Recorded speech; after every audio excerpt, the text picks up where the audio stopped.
Namo Myoho Renge Kyo, Namo Myoho Renge Kyo, Namo Myoho Renge Kyo.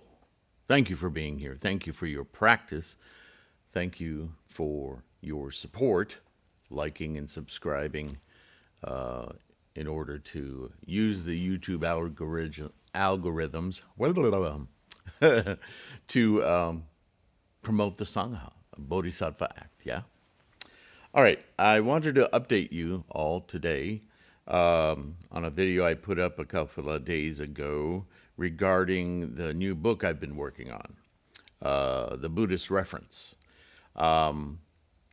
As you know, one of the things that I've taken on and one of the motivating reasons for this resource many years ago when I started it was something of Nichiren's practice that I quite naturally and personally find it easy to emulate because I like Nichiren, prefer accuracy, and evidently so do you. Nichiren railed over and over again in his letters, in his treatises, about these other schools or sects, air quotes, that took it upon themselves to, whether it was for political reasons or simply ego, whatever, in the case of Pure Land, even invent their own additions and modifications to Shakyamuni's translations in sutras, yeah? Because as we know, Buddha, or Shakyamuni Buddha, taught orally. It was all verbal and memorization and repetition, yes? But at some point, hundreds of years later, transcriptions of those memorizations began to happen, and they started to get more known, and it became an activity of the wealthy to contribute toward the history of and the future history of maintaining, so they wouldn't be lost, the teachings, the sermons of Shakyamuni. And so they would hire people in their local languages. And in Gandhara, there was, in the last 20 years, there's been a lot of excavation and archaeology, paleontology, discovering these buried big clay pots with these transcriptions of the teachings. So they're thought to be quite authoritative, right? And they span the gamut of Shakyamuni's teaching lives, from the very early teachings to later Mahayana teachings, and so on. And they're in all kinds of languages, not just Pali.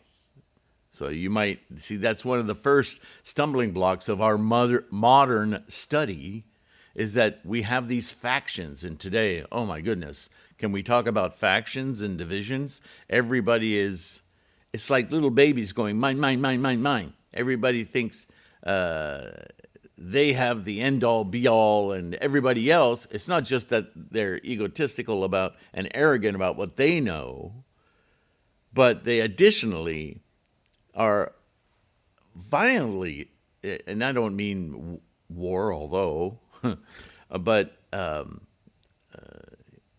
violently in their thoughts and their minds, destroying other people for thinking differently.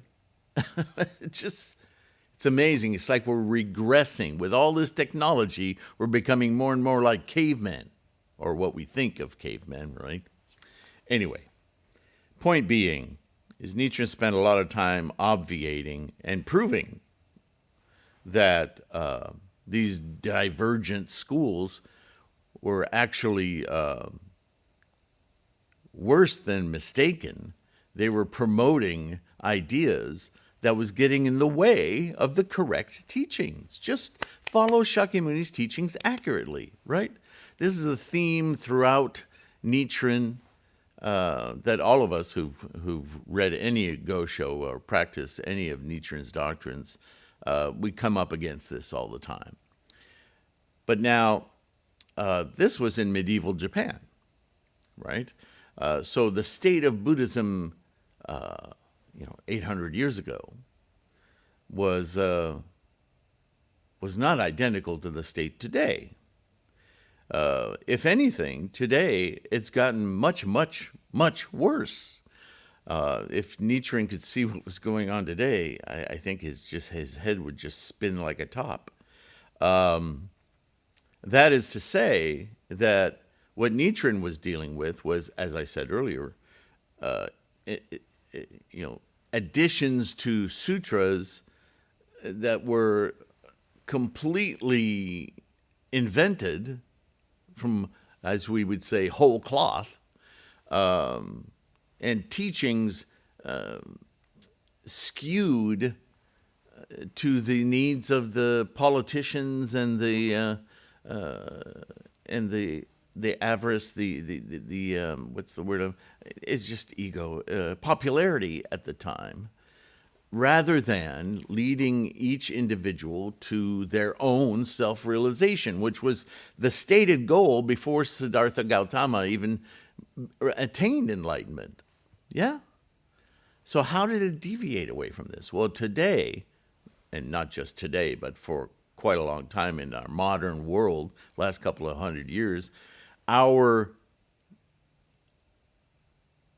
attachment to words has become more and more focused and determined and polluted in that, and language, I don't have to tell you, has been falling apart for quite some time in our 20th and 21st century. Just look at songs and music and, social media. I mean, it's a wonder anyone really knows how to speak grammatically correctly. But if you're going to be accurate about something, grammar is essential, and the meaning of words is essential. Think of it like mathematics, right? If you rewrote the equations of science so that they rhymed or just started dropping aspects of what was going on and throwing numbers and letters together like they had meaning without the operators and the tool and so forth, what good, what value would mathematics have, right? Well, truly understanding the words, and the Lankavatara Sutra is all about this. This is in the Lankavatara, and I have videos, a playlist on the Lankavatara. You can sense Shakyamuni getting upset with his interlocutor for asking basically the same question over and over again by manipulating the words. And finally, Shakyamuni tells him, look, you're so attached to the words that you're not paying attention to the meaning of what I'm saying. So words can be very, very misleading and easily confuse us and become obstacles. And in what I'm identifying is in our modern world, in our 21st century, and I don't know how much worse it's going to get, not only the meaning of words, but other cultural imperatives like Christianity or Islam or pick a world religion. They have redefined words and infused them into the culture, the societal norm, movies, television, social media, so on and so forth, to where the drone of their interpretation of meaning has made the word a landmine. And you guys who've been watching me for a while, you know that I've railed about this several times. Words that have shown up in the English translations of sutras and Nichiren's letters, they when you stop and think about them, they're so vile in the context of Buddhist thought that it's unbelievable to me. It's incomprehensible to me how academics, people who study for a living, have allowed this to occur. These terms that are so socially ingrained that the translator, without a second thought, throws them into the rhetoric of Buddhist discourse without considering how oppositional and disinformation those words are to Buddhist thought. Words like faith and worship and soul, which are so clearly discarded, fought against, disproved in the scholarship of actual Buddhism. For instance, soul. We see it all the time. And I believe this isn't just an ordinary mistake.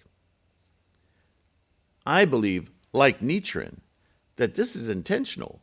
Not always, but words like soul, faith, worship, those words have infused themselves into translations because of an agenda to normalize to a Christian audience, an Islamic audience, a Judaic audience, so on and so forth, the teachings of Buddhism. But this is a grave, grave, grave mistake. Because this comes from an idea that Buddhism is just another religion. And that, to begin with, is wholly incorrect. There isn't a world religion today whose concern isn't the afterlife. Hindus, it's in Tibetan Buddhism, Hindu concepts of reincarnation and where we go, like Nembutsu, where the Pure Land, someplace after you die, you'll get there. This is so against every fiber of Buddhism. I can't imagine how this was allowed to foment and grow over the centuries as it exists today. It's everywhere. Siddhartha started out looking for a universal truth to solve a universal problem. The stress, anxiety, pain experienced by human beings in this life. Shakyamuni takes great pains in the scholarship of Anatman, no soul, specifically. And other bodhisattvas after, like Nagarjuna, Vasubandhu, many reiterate ad nauseum, take this apart, right? Nagarjuna especially, he's an expert at just digging into the facts and words ad nauseum to the point of ridiculousness to prove a point. That the idea of a permanent soul is abhorrent to Buddhism. The idea of faith, it's like something from outside of you is going to save you, rescue you. Those words, save, rescue, they don't belong in Buddhism. Because everything in Buddhism is about your mind and how to use your mind to change your life, your experience of life. That's Buddhism. So, somebody pointed that out to me, and it made me laugh because I got involved in drafting this Buddhism Reference book. And I'm not trying to make a dictionary. There's thousands, as you're listening to me, there's thousands of words that constitute Buddhist scholarship, right? And if I set about to define every single word, I'm going to be competing with Britannica and what are the other ones? Oh my goodness, my brain fails me. Webster, right? So on and so forth. All these dictionaries, online and in print. I'm not interested in doing that. I don't want to change every word in languages, but there are these key words that have so much charisma, so much meaning attached to them that they simply must be addressed. And this is also, I don't mean to say this book's going to be about those words that, there's a section at the end of the book, and I only have a handful of words in there so far, that are non-Buddhist words to avoid. That's the name of the chapter right now. And I remind you, this is in draft stage, so it's still growing. I'm having a proofreader going through my first effort. I've completed my first effort. There's a couple of things I want to tell you about it that this video is for. I want to thank those of you who've made suggestions. They've been really, really important and well received, not least of which was the reminder about words that have confused some of you. And so you've told me this word, I don't understand why and what it means in the context of Buddhism. And my answer is they shouldn't be in the context of Buddhism, but I'll explain that briefly in this book, right? Words like soul, faith, worship, so on. I've made videos on these, but I think as a reference, it'd be nice to have this on a shelf to go, oh yeah, either for our own study or reminders for us to use as we help others, right? Bodhisattva work. But there's a lot of words that are Buddhist terms, like Sangha, which, depending on where you go on Google search or what you read, will have a very specific definition without the context that this definition has morphed, has changed a great deal over the teachings of Buddha's lifetime and the doctrines of Nichiren and more modern thinking, how those terms play out in this modern era, Mapo, yeah? And for instance, the Sangha was simply, to Shakyamuni, a collection of people, like-minded people, who were students of, very specifically, his teachings, so that there would be some dialogue, some interplay of people, because the ultimate goal is self-realization, and bouncing ideas off somebody else is a great way of editing how we're thinking about a concept, right? This is like growing up, right? Preteens do this, even before teenage years, where we're forming identities hardcore. Our pre-teenage years, we spend dialoguing and going, that's not what that means. And what do you mean by that? Or like the word satire. Do you remember when you figured out what that meant? You were quite young, yeah? So this is the benefit of rubbing against one another and our thoughts so that we can edit and hone our understanding. That's Sangha. But when Shakyamuni was teaching Hindus and other Brahmanic religions, there was so much magic and mysticism in people's thinking. Oh my goodness, they didn't own anything about themselves. They thought the universe planted them with a program, and the educated Brahmins would tell them what that was, and that's what their lot in life was, predestiny, and on and on and on. So how do you get people of that mindset to expand their minds and understand that they are in control? Oh my goodness, this was not easy. And one of the first things Shakyamuni had to institute was isolation. First of all, you have so much distraction and so much influence to do stupid stuff that you're just reacting. You're not even thinking about it. I need to cloister you. I need to put you in a box so you can actually understand what the heck is going on in your body and mind. Well, this is where the monastery is established, yeah? But that could be what the definition of Sangha was for those people for hundreds of years. because that's how they implemented Sangha. Do you see? That's not Sangha anymore. In fact, it's not even possible anymore. With our connectivity, internet, social media, the way we live our lives, we're much more nomadic now, right?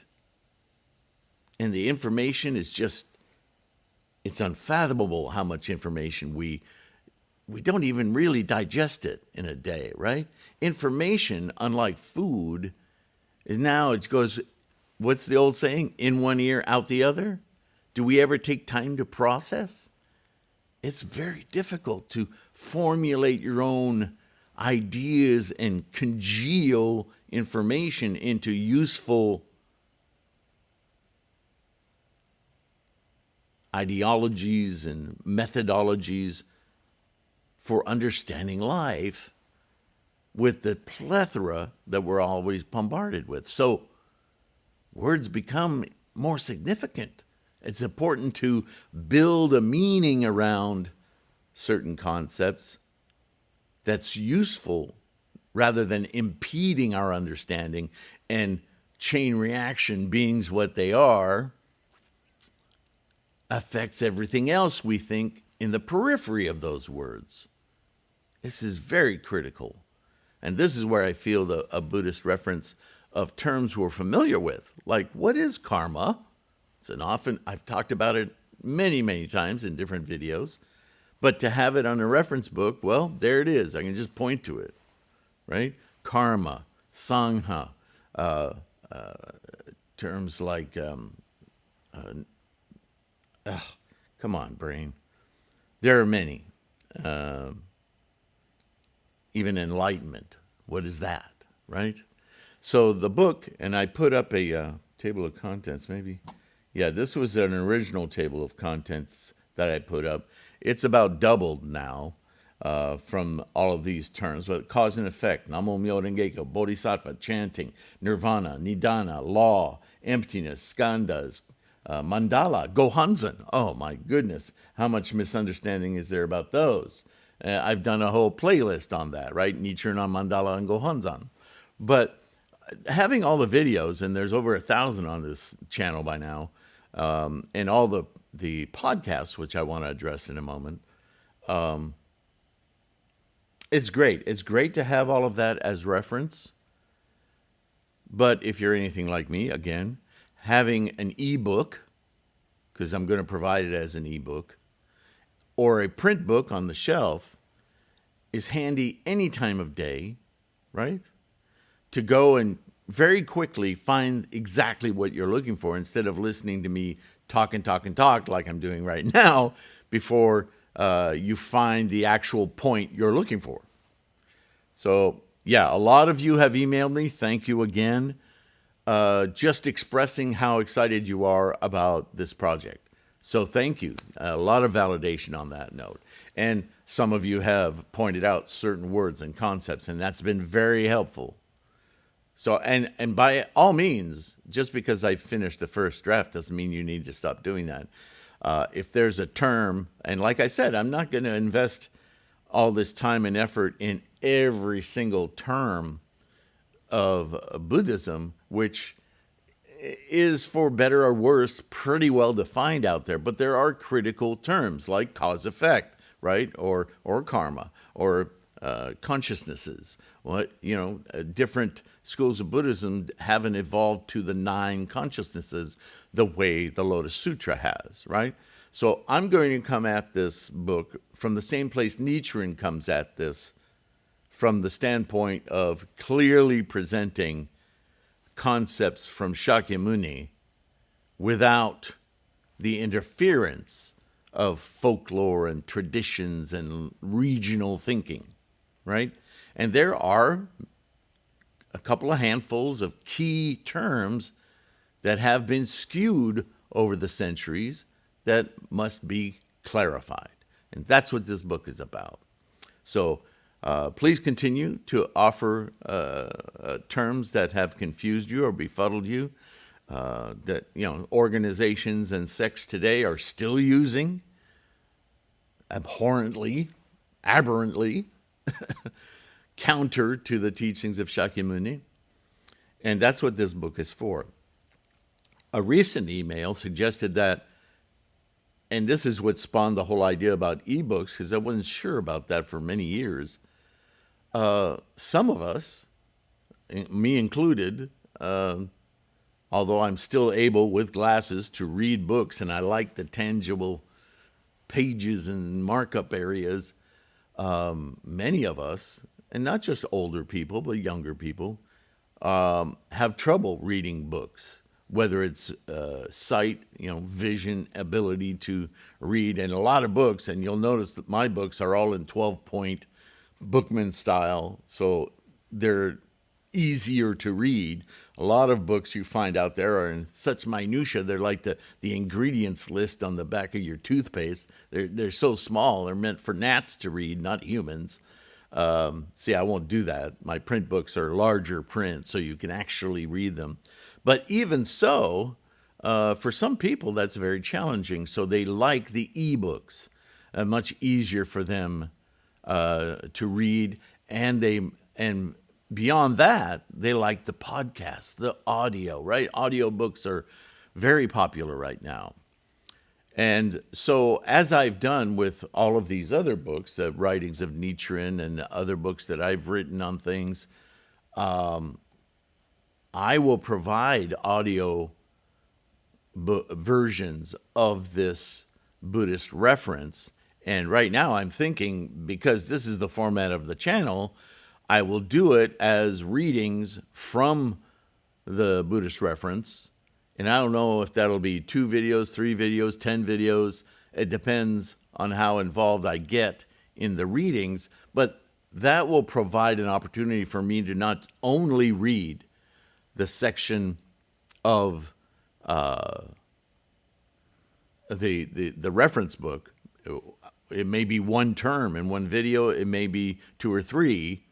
But I'll also be able to, I can't resist adding my own editorial on top of it. So it should be a pretty in-depth, not to say I'm going to speak ad nauseum, but because the whole purpose of the reference is to make it easily accessible, yeah. But I think to address the terms in this reference, maybe it should be one at a time. And just let the videos be whatever length they need to be. The podcast, because ultimately the videos are the podcast, right? It's just the audio version. So I'll be endeavoring to do that probably in the same format as I've done everything else. That way there will be a playlist and a set of Buddhism Reference videos and podcasts. I think that'll work out quite well. Oh, something else I wanted to mention. In the non-Buddhist words to avoid, I've added a little section called substitute. So not only do I take apart why a certain word doesn't belong in Buddhism, but I offer you a replacement so that as you're reading other materials or even older materials of my own that I haven't gone back and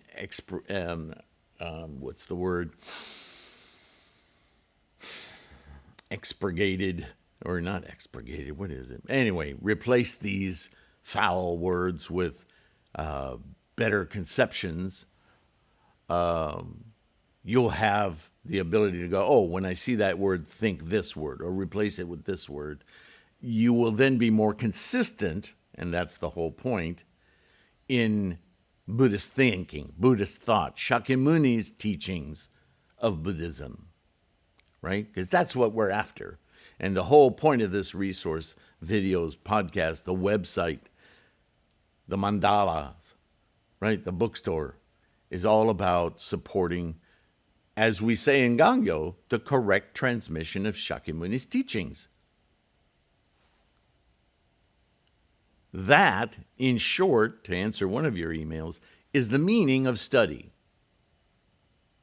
Simply put, correctly transmitting the teachings of Shakyamuni Buddha.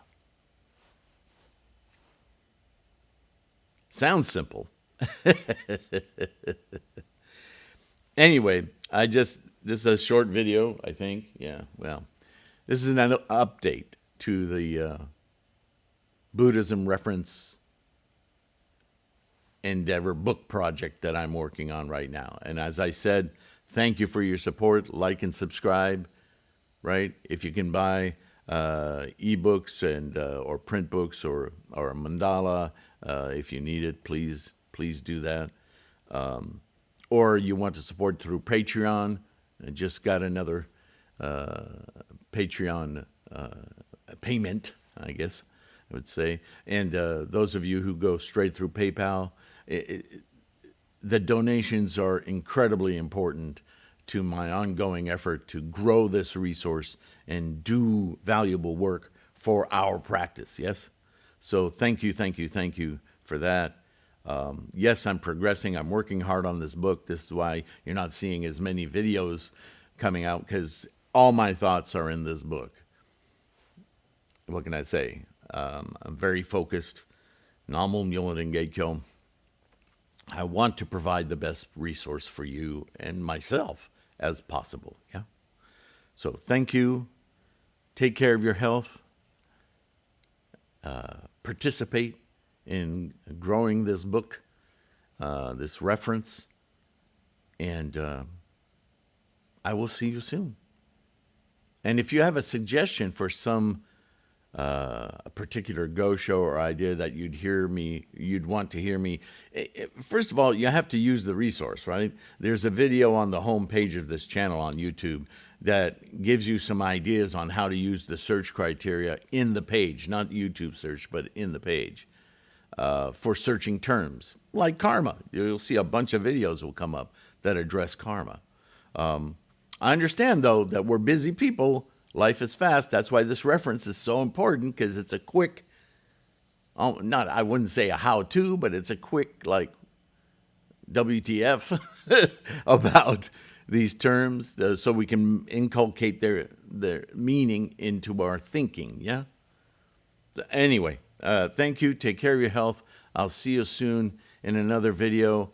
And again, if you have a topic or a go show that you'd like to hear me talk about, or a sutra, email me, do it in the comments, or email me, and I'll either point you to the videos that have already answered that. I've done that a few times.